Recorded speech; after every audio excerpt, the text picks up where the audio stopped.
My name is Shaun Reilly. I live locally in Kaikohe, have done for the last 45 years.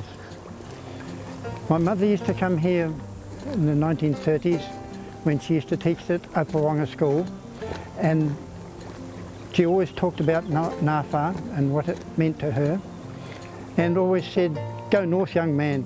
That's why we bought a farm up here 1967. Ngawha has its fascination, not only geothermally, but its botanical attractions. Some plants growing here are unique to the whole world.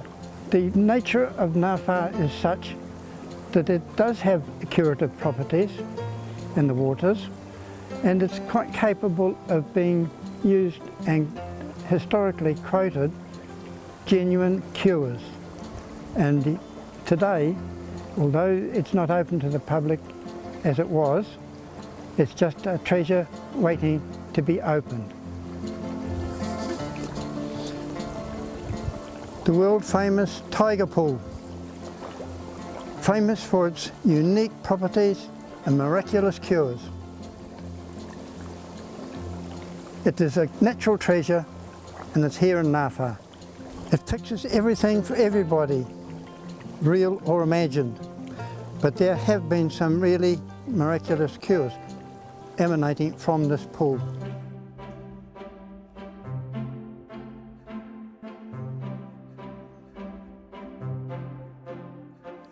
That's very well preserved for being out in the weather for 2,000 years. And a lot of this timber has been carbon dated to be 5,000 years old.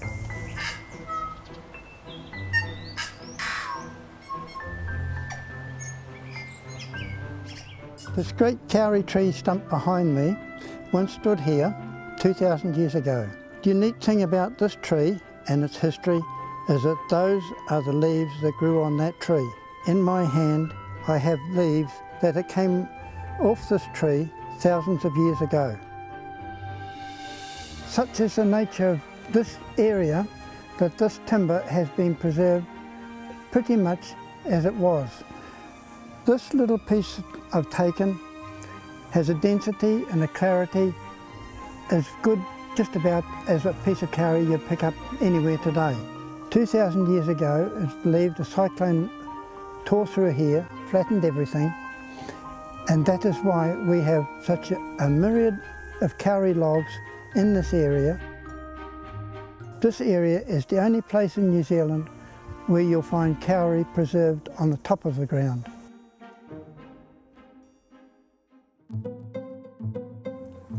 We're standing in front of the portal, the last remaining portal of the old mercury mine, where they mined cinnabar to obtain mercury.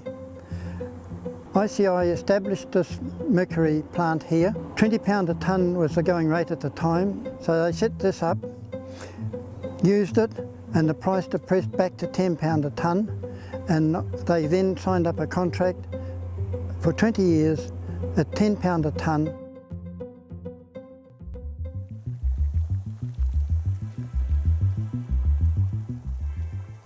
Right where we're standing, we're in the middle of a great big paradox.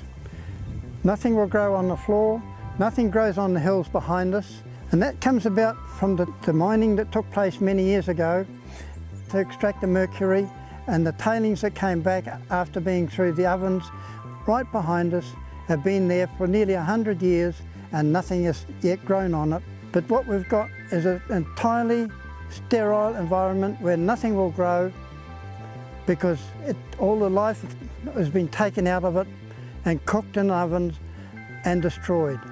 Different plants grow here that don't grow anywhere else in New Zealand. A unique, very interesting place for botanists, scientists and the nosy parkers to come.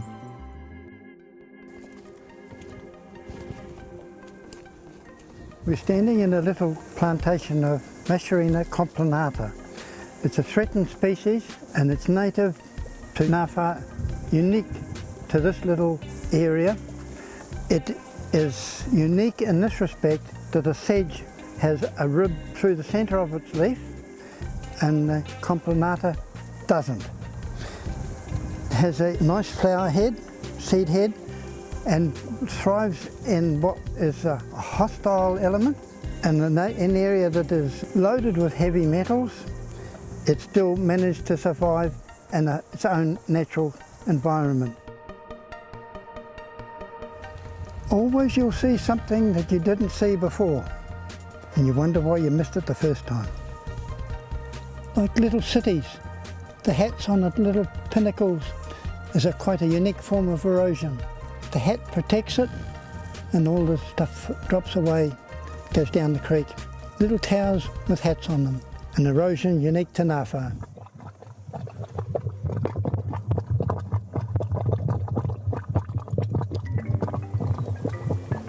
Quite an orchestra that we have with us, with the bubbles coming out of the water of Ngawha.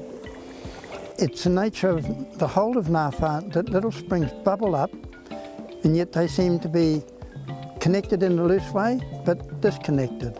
Otherwise we wouldn't have a cold one here and a hot one, two hot ones within 20 feet.